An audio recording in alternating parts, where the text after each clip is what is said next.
Boa tarde, eu sou a Ana Carolina, sou residente com pré-requisito do CEPET e hoje a gente vai dar aula sobre bradicardia.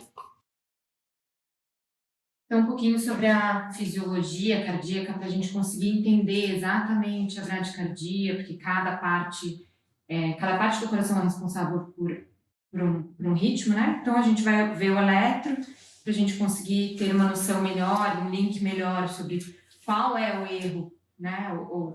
A doença que a gente tem. Vamos lembrar um pouquinho como que o coração funciona.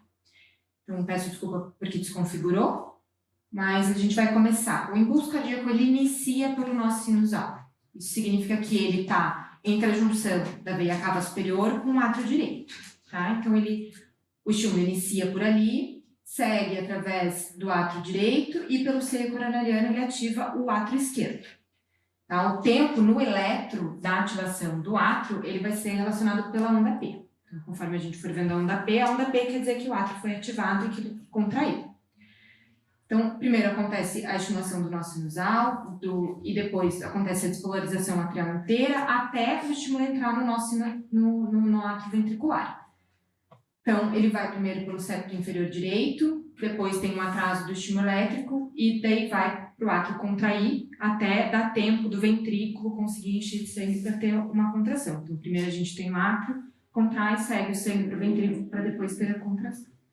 Então, o átrio, esse tempo todo, né, do nosso sino atrial até o átrio ventricular, ele é seguido pelo eletro, pelo intervalo PR, tá? Que a gente vai ver daqui a pouquinho de novo, aqui vários exemplos.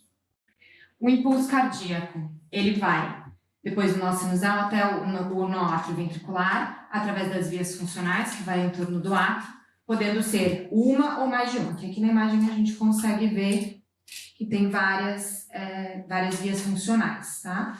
Elas são chamadas vias nodais e são vias supraventriculares, tá? Elas podem ser rápidas e podem ser lentas. Depois do nó átrio ventricular, a gente vai ter o feixe de His, que vai ser a via condução infranodal, tá? E depois ela segue para a rede de Purkinje, ou His-Purkinje, que se ramifica por todo o endocárdio ventricular. A contração ventricular ela é representada pela função do QRS, tá? Que são as despolarizações dos ramos de condução ventricular. Então, aqui no final, essa imagem é legal porque assim, aonde a gente tem a cor do nó atrial, das fibras do nó átrio ventricular, da His-Purkinje, elas são relacionadas aqui como se fosse um eletro. Então, quando vem o estímulo para o nó atrial, significa esse pedacinho da onda P.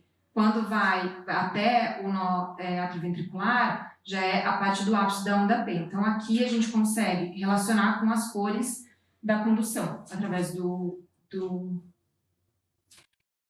eletro. Então, a gente vê que o espaço PR é do começo daqui até o começo do QRS, tá? Então, é esse espaço que a gente vai ver nas bradicardias.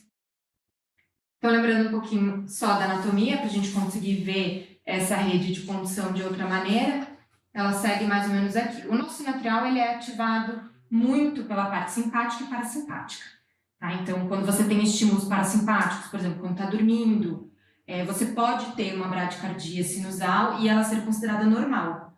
Agora, quando você está fazendo um exercício ou algo do gênero, você tem um estímulo simpático e daí você vai fazer uma taquicardia, tá? O nó atrioventricular não segue tanto essa função, tá? Ele vai mais para outros tipos de estímulo. E ele tá localizado num lugar muito nobre do coração, que ele está entre os ventrículos, entre a válvula mitral e a atrial. Então, é muito comum, às vezes, a gente ter, não passei na Santa Casa, mas pelo que eu li, é muito comum a gente ter, às vezes, no pós-operatório cardíaco, de valvar, alguma coisa assim, que o cirurgião tenha se empolgado um pouco no ponto, e a gente vai ter alguma alteração de bradicardia de átrio ventricular, porque é uma região muito sensível, uma região muito nobre. Então, por isso a gente tem várias bradicardias no pós-operatório. Tá? Seria por causa da região mesmo que a gente consegue ver que ele está muito perto das válvulas. Então, por isso que a gente tem esse tipo de bradicardia no pós-operatório. Então, quando a gente vê um paciente que tem uma bradicardia, começa como? Pensando por que isso está acontecendo. Então, a gente vai fazer a parte da investigação. Isso vai ter agentes precipitantes, né, que vão ser hipovolemia, vai ter hipóxia, pode ser um tamponamento cardíaco, um pneumotórax hipertensivo, porque você vai contrair essa parte, você vai mudar toda a parte elétrica, toda a parte hemodinâmica do paciente. Você pode ter um paciente que tem acidose, uma overdose medicamentosa, pode ser lícita ou ilícita, uma hipotermia ou hipercalemia, esses são agentes precipitantes, e você também pode ter alterações elétricas, que é um pouco do que a gente vai falar hoje. Então, a bradicardia sinusal. Como é que você vai fazer o diagnóstico? Você principalmente faz por um eletro ou, se necessário, um Holter. Normalmente, esses dois exames já são suficientes, você não precisa, às vezes, investigar mais do que isso. Um paciente que tenha uma frequência abaixo de 60, ele já é considerado bradicárdio, independente se isso pode ser normal para o paciente ou não. Que vai ser um paciente normal com uma bradicardia, que ele tem que manter o débito cardíaco e o suficiente da hemodinâmica do paciente. Então, por exemplo, você pega um atleta, um jogador de vôlei, ele dormindo pode chegar numa frequência cardíaca de 28, de 32. Isso não quer dizer que ele precisa ter tratado. Ele não precisa, ele mantém a hemodinâmica dele muito bem. Quando ele está jogando, ele tem uma frequência de 180 e está tudo bem para ele. Então, a gente tem essa variação. Quando a gente dorme, a gente pode fazer tanto uma bradicardia sinusal quanto alguns bloqueios e ser considerado normal. Não precisa ser realmente tratado. Então, aqui no Holter, a gente consegue ver que vai ter uma variação muito grande ao longo das 24 horas. Tá? Então, a bradicardia sinusal é aquela que sempre, antes de um QRS, tem uma onda P e o intervalo PR, ele é normal. Tá? Isso eu consideraria uma bradicardia sinusal. Então, uma bradicardia patológica, aquela que a gente tem que começar a se preocupar. Aqui é um eletro mostrando um paciente que teve um IAM, mostrando um supra de parede inferior, né? Então, aqui a gente consegue ver vários supras. E a gente vê que ele tem uma bradicardia, ele tem uma frequência abaixo de 60, tá? Mesmo assim, se a gente olhar aqui, a gente sempre tem uma onda P antes do QRS. Então, ele é uma bradicardia, a princípio, sem nenhum bloqueio exato. Então, se esse paciente que infartou eu não tratar, ele vai evoluir possivelmente com um bloqueio atrioventricular total. Isso significa o quê? Que você tem, não necessariamente você teve uma contração atrial, você vai ter uma contração ventricular. Eles ficam desconexos, tá? Isso você vai ter um bloqueio atrioventricular total. Você não vê onda P e, às vezes, quando você tem onda P, por exemplo, aqui uma pequenininha, ela não é seguida de um QRS, eles são completamente independentes, são estímulos independentes. Isso a gente tem um bloqueio atrioventricular total, ou seja, não depende de estímulo atrial para ter estímulo ventricular. Eles são completamente diferentes. Por isso é importante a gente tratar um IAM, né? Não só por isso, mas também por isso. Então, as bradiarritmias, elas são separadas no quê? Em doença nó atrial, né? Nó sinusal, em bloqueio atrioventricular e em bloqueio intraventricular. Intraventricular a gente não vai falar tanto, são bloqueio direito e bloqueio esquerdo, tá? Bloqueio de ramos. Mas aqui a gente vai falar dos dois principalmente. Então, a doença do nó sinusal quer dizer o quê? Que a gente vai ter uma alteração do átrio, não uma alteração ventricular. Então, a gente tem uma alteração do nó sinusal. Aqui a gente pode ver que a gente tem um QRS, uma bradicardia bem importante, tá? Isso, e não temos onda P, a gente tem um espaço em branco. E ele é arrítmico, tá? Então, o átrio não entrou, ele não teve o estímulo nesse momento. Tá? Isso não quer dizer que é uma bradicardia sinusal e nem que isso seja normal. O átrio realmente não teve estímulo. Um bloqueio de átrio ventricular. A gente vai ter o quê? Então, são alguns tipos, a gente vai falar depois cada um de uma vez. Mas você tem um QRS, você tem uma onda T, uma onda P que não entrou, um QRS, então eles são desconexos. Às vezes você tem mais de um tipo de onda P, às vezes você tem P, um espaço, P e daí entra QRS. Então você tem um bloqueio da condução do átrio até o ventrículo. O átrio contrai, o ventrículo não, depois o átrio contrai, o ventrículo contrai e assim a gente vai alternando. E o bloqueio intraventricular é que a gente tem bloqueio de ramo, né? Então aqui tem um exemplo de um bloqueio de ramo esquerdo e que as ondas, o QRS que vai ter o principal alteração, porque no átrio você está normal, o teu problema é no septo ventricular. Então, vamos começar pela disfunção do nó sinusal e depois a gente vai para os bloqueios, tá? Então, a função do nó sinusal, ele vem por automatismo celular, uma condução sinoatrial e principalmente fator intrínseco, que a gente já falou, né? Que são os sistemas nervosos. Então, as causas reversíveis de disfunção de nó sinusal seria alguma modificação do tônus vagal, que isso pode ser relacionado com uma hipercapnia, com uma hipercalemia, uma hiponatremia, uma hipertensão intracraniana também pode levar a uma bradicardia, um mixedema, uma icterícia ou uma cirurgia oftalmológica. E que tudo vai, na verdade, alterar o sistema nervoso autônomo, na maioria das vezes.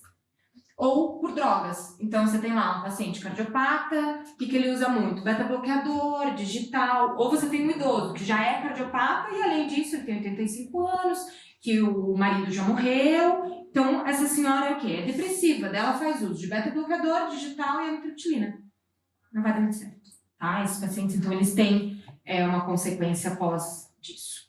Causas irreversíveis. Aquela mesma idosa, que pode ter causa reversível junto com uma alteração senil daquele paciente e da condução mesmo, ou algum paciente com uma cardiopatia de base, pode ser uma cardiopatia hipertensiva, pode ser um IAM, pode ser ali no interior do Paraná e até em São Paulo, que a gente tem muito Chagas, também pode ser a causa.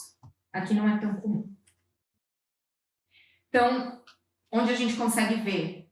Eletro, tá? Se você tiver a sorte do paciente ou ter no momento do eletro, ou se isso realmente ser crônico. Nem sempre você vai fazer um eletro no paciente que teve uma bradicardia, você vai pegar essa bradicardia no eletro. Mas a gente consegue fazer o diagnóstico com um eletro, ou a gente consegue fazer com Holter. O Holter é bem importante quando você tem um paciente que vem principalmente com uma síncope, faz um eletro normal, vai lá e tem alta. No outro dia ele tem síncope de novo, vai lá o eletro, normal, tem alta. Então, você faz um Holter para conseguir ver 24 horas esse paciente, ver a hora da síncope, o porquê que ele teve essa síncope. Então, aqui é um exemplo de um Holter na hora da síncope, a gente consegue ver que a linha de base foi para baixo, e a gente consegue ver que ele começa com um flutter, na verdade, e daí ele começa a ter, ó, aqui não entrou onda P, e daí o ventrículo começa a entrar sozinho. O estímulo do ventrículo sozinho, às vezes, começa a ser não no nó atrioventricular, mas nas fibras de Purkinje, depois mais para baixo da hora que ele não entra mais. Quando ele não entra, é quando o paciente tem a síncope. Então, aqui são vários exemplos. Aqui embaixo é outro Holter, né? Ele se segue. Então, a gente consegue ver que o átrio não entrou e o ventrículo também não entrou. Tá? Então, nisso, o paciente teve uma síncope importante. Aqui a gente consegue ver algumas ondas P's em que o ventrículo também não entrou. Tá? Aqui em cima também, ele vem num ritmo um pouco diferente, né? Então tem onda P aqui, tem onda P aqui, um QRS, daí vai e para. Tá? E aqui, basicamente, a mesma coisa. Então são alguns exemplos de algumas bradicardias. Então aqui a gente tem as ondinhas, né, de fibrilação atrial, ou seja, é um átrio que não funciona, que não consegue conduzir adequadamente esse estímulo elétrico, e o ventrículo às vezes entra sozinho. Porém, nesse caso, é um ventrículo relativamente saudável, é um QRS de um tamanho bom ainda, com um tempo de contração ventricular que é bom. Então, ele é uma fibrilação atrial com uma resposta ventricular ainda com ventrículo saudável. Nesse caso, a gente tem daí a fibrilação atrial com um bloqueio AV total e junto um bloqueio de ramo esquerdo. Então, a gente pode juntar várias alterações e várias doenças desse estímulo. Como é que a gente vai tratar o nó sinusal? Tá? Então, a gente pode tratar na emergência o paciente com atropina-dopamina, tá? Para melhorar essa frequência cardíaca, melhorar a hemodinâmica desse paciente, mas o tratamento vai ser principalmente marca-passo. Pode ser transcutâneo na hora da emergência e depois vai evoluir para um transvenoso. Se o paciente tem um ventrículo saudável, porém ele tem um átrio que não consegue conduzir, a gente pode fazer um marca-passo apenas atrial. Então, a gente pode fazer um marca-passo com que você melhore a condução atrial, porque o ventrículo, uma vez que chega o estímulo elétrico no nó atrioventricular, ele consegue conduzir de uma maneira boa. Caso você tenha um paciente com doença tanto atrial quanto ventricular, você tem um marca-passo que age nas duas partes. No momento que não chegar o estímulo elétrico em um dos dois, o marca-passo entra para fazer o estímulo. Lembrando que a doença do nó sinoatrial, ele normalmente vai levar o paciente a várias síncopes, mas a morte por isso não é tão comum. você trata pela consequência que isso vai ter no futuro do paciente. Até uma hora que ele vai cair, fazer um TCE, vai morrer pelo TCE, mas você não fala que foi da verdade. Então, vamos agora passar para o bloqueio atrioventricular. Então, aqui, essa imagem com o eletro, a gente consegue ver de novo o quê? O nó sinusal, sinoatrial, RIS e Purkinje, tá? Então, a gente consegue ver exatamente que é o intervalo PR. É esse intervalo que a gente vai focar e que a gente vai ver quais são os jeitos do bloqueio atrioventricular. Então, ele é separado em primeiro grau, segundo grau e terceiro grau. No primeiro grau, você tem um tempo de condução entre o átrio e o ventrículo, porém o espaço PR, ele é prolongado, mas sempre que ele aparece, ele tem um QRS. O segundo grau pode ser separado em primeiro, ou primeiro ou segundo. O tipo 1, você tem um aumento progressivo do PR, então você teve um PR longo, depois ele é mais longo, depois ele é mais longo, depois ele é mais longo ainda. E o tipo 2, que começam os malignos, o tipo 2 e o tipo 3, são os malignos que você realmente vai ter indicação de marca-passo ponto final. Não tem como você acompanhar esse paciente sem colocar o marca-passo. Você vai ter uma perda súbita da condução atrial, sem um aumento do intervalo PR. Tá? Então, você não vai ter passagem de estímulo do nó sinusal para o átrio ventricular. E no terceiro grau, não tem condução. O átrio e o ventrículo, eles são completamente separados até a hora que o ventrículo não entra mais. Então, a gente vai simplificar cada um deles. Então, o bloqueio atrioventricular de primeiro grau, a gente consegue ver que o espaço PR, ele é mais longo. Tá? Mas tem QRS todas as vezes. Ele é benigno, tá? Às vezes a gente dormindo pode fazer um bloqueio atrioventricular de primeiro grau. E a gente não sabe, porque a gente nunca fez um Holter, tá? Mas isso pode acontecer. Um bloqueio atrioventricular de segundo grau, tipo 1, ele também é benigno, tá? Não precisa ser necessariamente com marca-passo, mas a gente consegue ver que tem um PR mais longo, depois aqui tem uma P, não tem QRS, tem uma P, PR mais longo, tem um QRS, tem a P, QRS, T, P, QRS, então a gente nem sempre tem a condução. Mas a gente vê também que o ventrículo é normal, tem um QRS fino. Já de segundo grau, tipo 2, é quando você começa as principais patologias, você começa a ter um risco de morte desse paciente importante. Você tem a onda P e já tem uma alteração ventricular importante. Você já tem aqui um bloqueio de RAM. Você tem a P, não tem QRS, tem a P. Aqui embaixo você começa a ver que você tem P e um QRS já doente. Então você tem doença atrial e você tem doença ventricular. Isso o que vai acontecer? Uma hora o ventrículo doente não vai entrar sozinho. Vai vir só estímulo atrial. E ele vai parar de entrar porque ele tem um átrio e um ventrículo já doentes. Então, isso você tem que fazer um marca-passo. Esse você não precisa necessariamente fazer. E aqui tem um de alto grau, que seria quando você tem mais de uma onda P e ele não entra. Tá? Então, você não tem a contração ventricular. Isso é muito importante para o paciente. E o risco de morte de um paciente com BAV de primeiro grau, ele é alto. Então, aqui mais um do tipo 2, também com alteração ventricular e com uma alteração que você não tem QRS.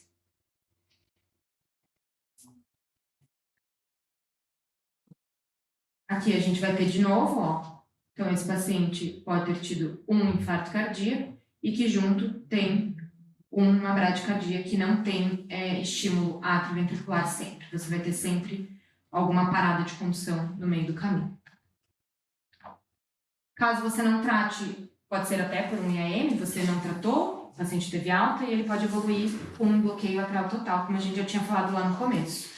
Então, você vai ter onda P e independente do QRS. Às vezes, a onda P está dentro do QRS e o paciente aqui no final vai ter uma sim.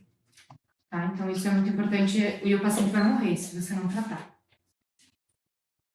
De novo, então o paciente começa com uma taquiarritmia, entra só P, não tem QRS, depois entra um ventrículo QRS sozinho, por estímulo independente, e depois tem onda P até a hora que ele volta ao normal. Se ele tiver, isso aqui é um Holter, tá? Então, se ele tiver esse quadro na porta do pronto-socorro e ele entrou e ele está assim, você não vai diagnosticar. Tá? Ou se ele teve esse estímulo no pronto-socorro, mas não foi documentado e ele chega na UTI assim, você não vai ter diagnóstico. Então, entra junto com a aula de tática, você tem que documentar o que o paciente está tendo. Aqui um resumo só, para a gente gravar realmente. Bloqueio de primeiro grau, você vai ter um aumento do PR, mas você vai ter QRS todas as vezes. O segundo grau, tipo 1, você pode ter algumas P's com um ventrículo normal e algumas P's sem ter o QRS. Esses dois casos são benignos, o risco é 5, porém, baixo risco de morte. Tá? Você vai ter algumas consequências da bradicardia que não necessariamente são a morte. Diferente de quando você chega no segundo grau, tipo 2, ou no bloqueio total, que você vai depender geralmente de um ventrículo doente, que ele entre sozinho, tá? E aqui que você não tem mais, ó, tem uma P aqui, tem uma P aqui dentro, tem uma P aqui, você não tem nenhuma relação do átrio com o ventrículo. Então você depende que o átrio entre sozinho e o ventrículo entre sozinho, normalmente no paciente doente, e que o ventrículo vai parar de entrar em algum momento.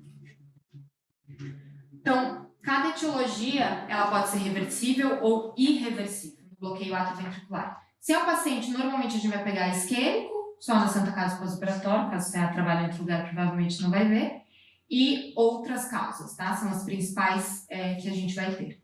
Então, na isquemia, quando você pega um IEM agudo, pode ser reversível, quando é pós-infarto, você já tem isquemia daquele músculo, ele pode ser irreversível. Pós-operatório, quando é precoce, pode ser reversível, tardio pode ser irreversível. Algum tratamento ablativo, porque você pode ablar muito próximo do nó sinoatrial, do nó atrioventricular. Ou se você tiver uma desautonomia, também depende das outras patologias do paciente. E drogas, né? Pode ser droga, se for ilícita, normalmente pode ser reversível, metabólica, eletrólito inflamatória, tudo que você consegue tratar. Agora, se o paciente já tem alguma coisa degenerativa ou algo, por exemplo, crônico, como Chagas, acaba sendo irreversível. BAV crônico, só para a gente ver de primeiro grau, quando ele é um nó sinoatrial, que seria supraiciana, a incidência num crônico de primeiro grau é frequente e a progressão para maligno é em relação a 5%. Quando ela é intraiciana ou infra, ela é relativamente muito rara, tá? Então, o primeiro grau é 5%. Basicamente, tá? Normalmente o paciente não morre.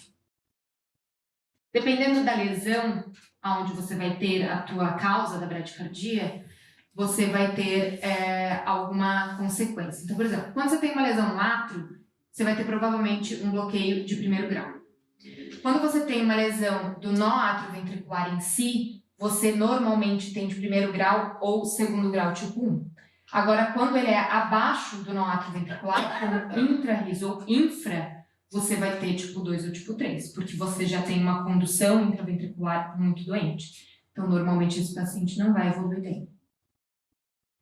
Falando um pouco sobre o tratamento, principalmente do bloqueio tipo 2 ou tipo 3, o bloqueio 1 e o segundo grau tipo 1, você também vai fazer marca-passo, porque você não quer que esse paciente morra por um TCE. O tratamento vai ser igual. Mas você trata mais a consequência do que a própria bradicardia. Então, o tratamento é o marca-passo. A gente tem basicamente 4 tipos. Então, você tem um eletrodo no átrio. Então, normalmente, como eu já falei, pode ser só um paciente que tem uma alteração de nó atrial, que você vai colocar só no átrio, se o paciente tem um ventrículo bom. Você pode colocar só no ventrículo. Por exemplo, aquele paciente que tem uma FA crônica, você não depende mais, você não tem mais átrio. Então, você vai garantir que tem um ventrículo. O ideal seria você sempre tratar os dois, porque já são pacientes com múltiplas comorbidades, dificilmente você vai ter uma bradicardia de um paciente que não tenha mais nada. Então, você normalmente trata os dois. Trata o átrio, trata o ventrículo. Se não entrou estímulo em nenhum dos dois, o marca-passo entra. E aqui você pode ter um marca-passo que tenha ramo de ventrículo direito e ventrículo esquerdo. Então, você vai ter um estímulo de cada lado. Resumindo tudo de atrioventricular, chegou o paciente, vai monitorizar uma frequência abaixo de 60. O que eu vou fazer? O paciente tem manifestação significativa? Tem. Então, você vai fazer as intervenções. Então, você vai fazer atropina, pode fazer dopamina, adrenalina, do jeito que for melhor para o paciente e programar um marca-passo transcutâneo. O paciente não tem manifestação, mas ele tem uma doença do nó sinusal com a sistolia muito prolongada, que ele vai fazer síncope por causa disso, ou você tem um bloqueio atrioventricular de segundo grau, tipo 2 ou tipo 3. Tem isso? Tem. Você vai fazer um marca-passo transcutâneo na emergência e depois passar para transvenoso, tá? Ponto final. Você não tem, então você tem um bloqueio atrioventricular de primeiro grau ou de segundo grau tipo 1, ou uma sistolia não tão prolongada. Você pode observar esse paciente e programar um marca-passo depois para evitar algumas outras consequências. Então aqui, na verdade, tinha um filminho de como colocar um marca-passo, que não deu certo. Vamos ver se ele vai. Bom, só exemplificando, porque quem nunca viu e eu nunca tinha visto, passar o marca-passo, vou só explicar mais ou menos. Então, pelo vídeo, era uma punção jugular, ela fazia uma punção jugular direita, passava, né, punção normal, passava o fio-guia, tirava o fio-guia, o dilatador ia junto, dentro do marca-passo, você dilatava e já colocava o marca-passo, tirava, e daí você inseria a parte do marca-passo que vai ficar com o eletrodo lá, olhando pelo monitor. E daí era legal porque você via exatamente a hora que o marca-passo entra. Se quiserem, no YouTube, rapidinho, bem fácil.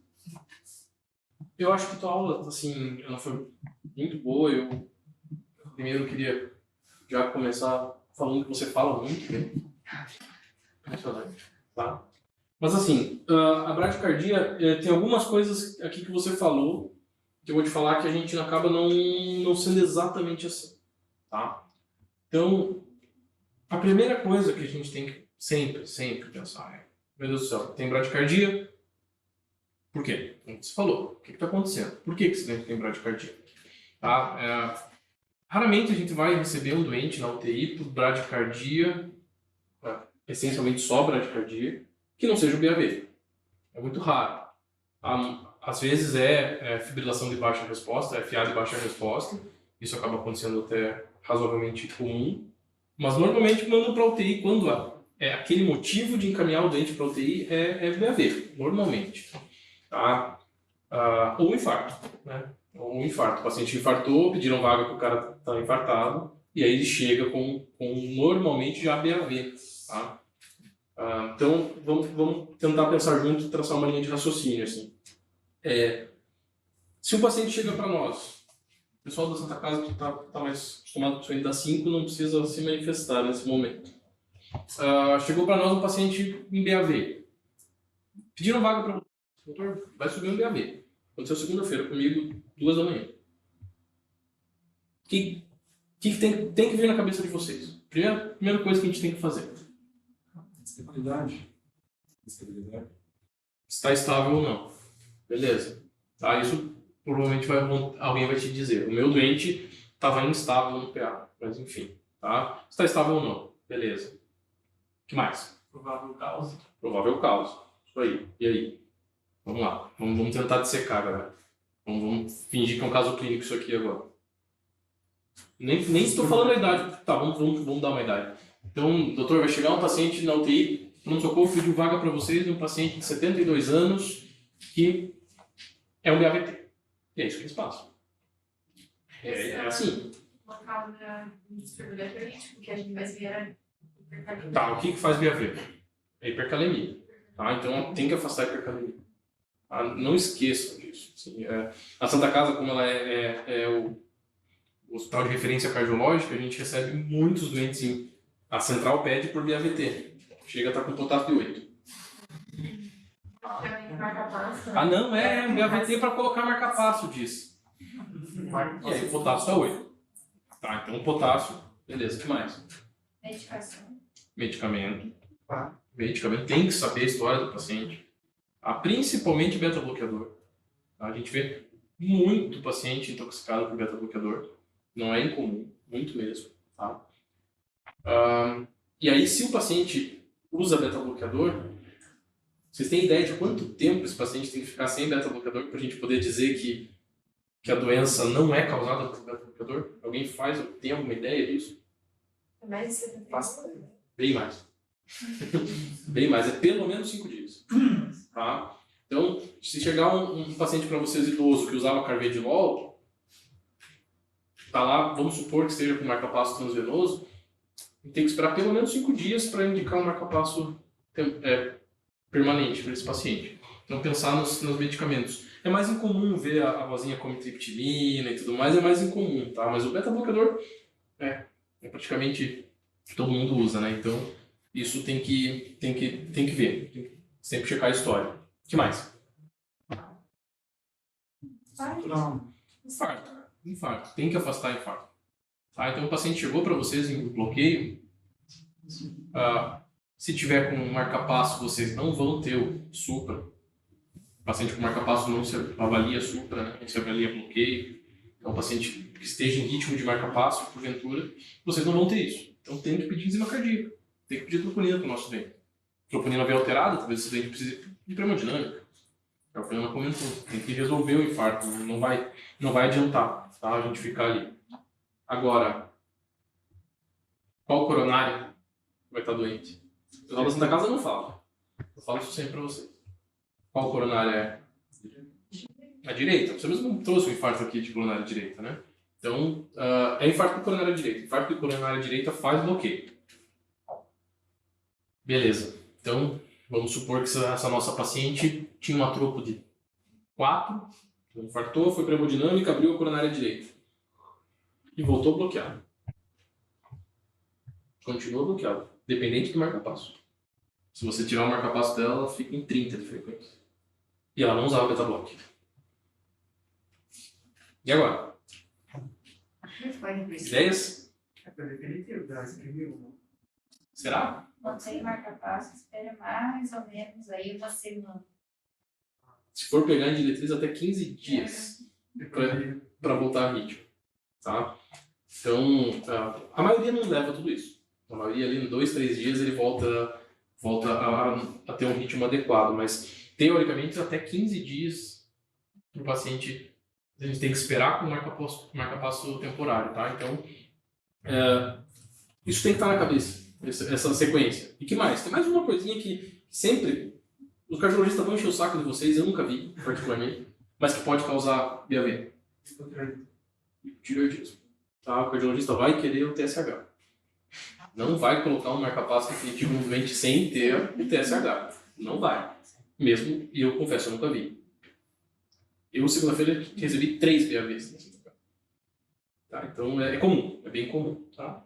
E a outra causa é a causa idosa, né? A causa senil, como você comentou. Eu brinco que é o nó velho, o nó que se aposentou. Tá? Agora, o que a gente faz bem diferente da tua aula, né, que eu quero comentar? Vamos supor que o colega do PA te passou esse caso, então a avó tinha 74 anos e estava em BAVT. Direto para o BAVT. Sempre vai ganhar uma capacidade temporária, será? Normalmente não. Tá? A gente tem que ver sinal de baixo débito. A mesma coisa que choque na FA. Já cansei de ficar com o doente com 35 de frequência cardíaca na UTI, mas está ali, batendo papo, conversando. Ele está estável, você não precisa necessariamente passar marca-passo nesse doente. Tá? Lógico, fez qualquer sinal de baixo débito, ficou sonolento, arrastou diurese, qualquer coisa. Aí você passa o marca-passo. Tá? Então não é situação sine qua non. É um BAVT, vai ganhar um marca-passo. Não precisa. Tá? E aí vocês têm ideia mais ou menos como que esse doente faz para se compensar e ficar estável? O que vocês esperariam de achado de exame físico nesse doente? Fica bem hipertenso. Bem hipertenso. Então o paciente está ali com 30 de frequência, com 170, 180, 190 de sistólico. E aí a gente tem que lembrar de não corrigir isso. Se corrigir, ele vai fazer o baixo débito. Tá? Então, é um BAV, está estável ou não está? Se estiver instável, é marca-passo, não tem o que fazer mesmo. Na UTI, eu, Danilo, nunca passei transcutâneo. Já passei direto transvenoso, né? A Bruna deve ter uns 15 nas costas já, mais ou menos. Passou e vai atrás da causa. Não tem muito o que discutir, assim, sabe? Tem que tomar cuidado com os BAVTs que não são BAVTs e são FA de baixo. Também acontece bastante. Não é tão simples às vezes. Pega uma linha de base meio tremida e aí você se perde. Um FA de baixo, isso também é bem comum. É mais comum ainda. Aquele paciente que tem FA crônica e está com beta-block em dose super, super alta. Isso é bem comum, mas é mais raro ter que colocar marca-passo nesses doentes. É possível. É possível, porque geralmente são pacientes idosos que aí fazem baixo débito mesmo. Tá? E você comentou da cirurgia cardíaca. As cirurgias cardíacas, 95% delas, não fazem, não sei se é tudo isso, mas até mais talvez, elas vêm com um fio já. Um fiozinho que é colocado sob visualização direta pelo cirurgião, tá? E o fiozinho para a gente ligar o marca-passo se precisar. Normalmente é transitório, é bem raro, né, precisar, a não ser que o cirurgião tenha se empolgado muito, como você comentou, tá? E ter dado um ponto. Mas, em geral, é um doente que transitoriamente fica ali por 24, 48 horas com esse marca-passo. Nos ajuda bastante, já está ali. Tá? Então, normalmente não precisa. E acho que a última coisa que eu queria falar para vocês em relação a bradiarritmias e ao marca-passo propriamente dito, vocês vão passar, isso é fato, vocês vão passar o marca-passo na vida de vocês. Não se tenta na femoral. Tá? É possível passar o marca-passo na femoral? É. Mas você tem que ter uma sorte danada. Assim. Vai ser acaso. Tá? Vocês vão receber paciente da hemodinâmica com o marca-passo na femoral. Isso vocês vão, mas eles estão vendo o que eles estão fazendo. Tá? Então, e é uma tragédia para nós. Né? Porque aí se perde, a gente não consegue mais colocar, né? Porque o marca-passo ele sai do lugar. O nosso marca-passo temporário. Ele perde o comando. Tá? O paciente se mexe. Lógico, o paciente está sedado, entubado, não é o caso. Mas normalmente esses pacientes não estão assim. Tá? Tirando o paciente do pessoal da UTI 5 agora. Mas normalmente não. Normalmente é o cozinho, está ali conversando, sabe? E ele se mexe. Ele se mexe e o marca-passo sai do lugar. Então, o treinamento, né, que o vídeo não veio, mas procurem para ver como é a alteração do eletro quando você acha o local certo. Tá? Porque é tentativa e erro, não tem segredo. Tentativa e erro, você não vê o que está acontecendo. Então, você olha para o teu monitor, vê o teu QRS e vai introduzindo, puxando, até achar o lugar exato desse marca-passo. Tá? Não é tão difícil quanto parece. É tranquilo, normalmente, a não ser que o paciente tenha uma cardiomegalia violenta, aí é mais difícil. Mas tem que ter essa calma também de conseguir colocar no lugar certo, sabe? Então, porque ele se mexe, ele sai. É o famoso banho. Na hora do banho, o paciente está lá com 30 de frequência. Lógico, se o paciente está totalmente dependente, instável, isso geralmente gera um susto bastante razoável. Tá? Outra coisa importante, como se testa se o paciente está dependente ou não do marca-passo? Vamos supor que essa Nossa Senhora, que eu comentei, essa nossa paciente, angioplastou a coronária direita e está lá dependente do marca-passo ainda. A gente tem que testar todo dia se ela ainda está dependente do marca-passo. Como é que vocês fariam isso? Pode andar. Bota pra andar? Coitado. E se tiver dependente? Isso aí do lugar? Melhor não bota pra andar. Diminui a frequência. Vai diminuindo a frequência. Vai diminuindo a frequência para ver se ela assume. Você está lá com 80, normalmente a gente coloca 70 ou 80 de frequência, uma frequência ok. E vai baixando a frequência para ver se em algum momento ela assume uma frequência adequada. Porque se o paciente ficar com 65 de frequência, ela não vai ficar com marca-passo. Né? Então você baixa até ver onde ela vai. Um certo bom senso. Tá? Que mais? De bradiarritmia? Acho que é isso. Basicamente, não tem nada diferente. Acho que lembrar as causas. Procurem as causas. Esse paciente que eu falei, que está lá com na UTI, tinha um potássio de 8, 6, sei lá quanto é que era o potássio do cara. Mas não era nada disso. No fim das contas. Infarto. Pode ser que seja infarto. Ele fez um ataque ventricular depois. Mas atropelou. Não parecia ser. Ele teve 6 PCRs já. Provavelmente seja um nó senil mesmo. Ele é um paciente com insuficiência cardíaca grave. Não lembro a fração de ejeção de cabeça agora. Mas usa Entresto. Se usa Entresto, a fração de ejeção é reduzida. E veio por BAVT e agora está fazendo TB. Como é que faz agora? Tem que fazer medarona para ele não fazer TB. Mas ele acabou de sair do BAVT. Aí depois eu começo a ficar juntando as duas aulas, começa a ficar divertida. Aí começa a ficar legal. Ele tem indicação de CDI? Ele tem indicação de CDI. Mas ele não pode fazer. Ele tem indicação de CDI, né? Ele Com não certeza. pode, não chega tanto. Oh, meu Deus. Não, ele teria, mas ele teria. Porque assim, a gente afastou as causas reversíveis do BAV dele. Não infartou, beleza? Não era potássio. Sim. Não sei se TSH não saiu, mas não deve ser. É. Apesar que ele devia usar beta-block, né? Eu não lembro. Devia usar, se ele usava entrevista, ele devia usar beta-block. Né? As coisas sempre estão em parzinho. Então tem que dar uma olhada, tá? Se não é uma causa reversível e aí ganha um marca-passo no senhor que não precisava. Mas vamos supor que não usasse. Tá? Então seria por doença senil mesmo do nó. Beleza, mas ele está fazendo TV. Então, ele sendo doente, só o marca-passo não resolveria a vida dele mesmo. Seria um CDI mesmo. É dele do da cidade. Uhum. É que tava com a melhorona e tal. Amidarona, lidocaína, marca-passo transvenoso, 6 paradas. Sim. É tipo a mildarona, já em doseado e tal, tem chance de impregnar e, querendo ou não, provocar mais arritmia, né? Sim. Então, só por isso eu já poderia também indicar o CDI? Ou... Não. Não. Provavelmente o CDI dele, pensando em CDI, para esse doente especificamente, seja por insuficiência cardíaca evoluindo com taquiarritmia, que nem eu falei na primeira aula. Ele tem 92, 3 anos, sei lá. Gente, deixa ele ir, coitado. Não, 84. Nossa, que diferença. Mas, enfim, provavelmente seja esse o problema dele. Tá? Ele é provavelmente um doente com insuficiência cardíaca grave, provavelmente terminal, e agora o nó sinusal dele ficou senil. Existe algum modo preferencial, marca-passo, CDD, DVI? Normalmente a gente bota VDT. Ou, tem uma dica bem prática assim, clica no botão de emergência. Os marca-passos têm botão de emergência. Ah. Dica bem prática. Dica bem prática. Tá? Normalmente a gente põe DDD ou VVI, tanto faz, na verdade. Tanto faz. Tá? Sim. Eu não Só pra dar cabeça pra configurar. Sim, agora você sabe usar, de verdade. Agora sabe, esperar alguém. Desculpa. Eu tenho uma dúvida. Fala. Se tu está pensando que a causa pode ser de infarto, você vai aguardar a tropa alterar para depois você descartar? O problema é que você não tem como saber muitas vezes, né? Entendeu? Porque o teu eletro não vai mudar. Você vai estar com marca-passo. Sim. Como é que você vai fazer? Você vai para uma dinâmica de cara assim? Exato. Você Mas eu faz- estou pensando em tempo é músculo. Você tem razão.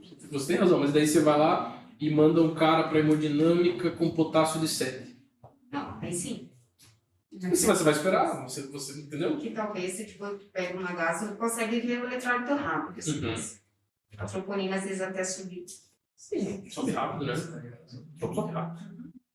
Dá tempo. E se não subir na primeira, eu peço a segunda? Ou se a Normal- primeira vier normal? Normalmente a gente já faz na primeira. A gente faz na primeira. Lógico.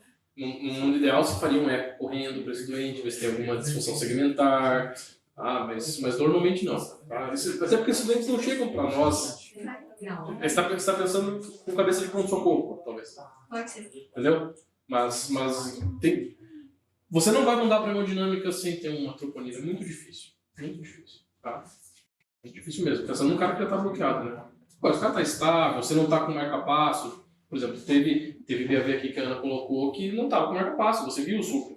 Pelo amor de Deus, tem o supra, né? Parede inferior. Para hemodinâmica. Agora, o que está instável, em ritmo de marca-passo, esse doente, normalmente a gente não consegue diagnosticar o infarto assim, sabe? Até ontem a plantonista me ligou, falou, leva para hemodinâmica correndo. Calma, vamos ver. Ver o que está acontecendo com esse paciente antes, porque senão, de novo, porque até é contraindicado você fazer cateterismo com potássio acima de 6,5, por exemplo. Então, o paciente tem risco muito alto de fazer parada no cateterismo se tiver com potássio acima de 6,5. É difícil. Por isso que eu falei que era mais divertido que eu estar aqui. O que mais? É isso. Legal. Boas aulas, pessoal.